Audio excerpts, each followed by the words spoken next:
अस्सलामुअलैकुम वरहमतुल्लाहि वबरकातुहू। नाजरीन, इस्तकबाल है आपका हमारे चैनल द उर्दू न्यूज़ में। जी हाँ नाजरीन, इस वक्त की बड़ी अफसोसनाक खबर से हम आपको आगाह करने जा रहे हैं। ये जो आप अपनी स्क्रीन पर वीडियो देख रहे हैं, ये उत्तराखंड के हल्द्वानी की बताई जा रही है, जहाँ पर मस्जिद व मदरसे को अवैध बताकर उसने उस पर बुलडोज़र चला दिया।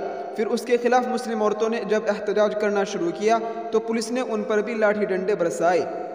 जी हाँ नाज़रीन, आपके सामने हम पूरी वीडियो पेश करने जा रहे हैं। आपसे गुजारिश है कि इस वीडियो को मुकम्मल ज़रूर देखें और जितना हो सके इस वीडियो को शेयर ज़रूर करें। अस्सलामु अलैकुम वरहमतुल्लाहि वबरकातुहू।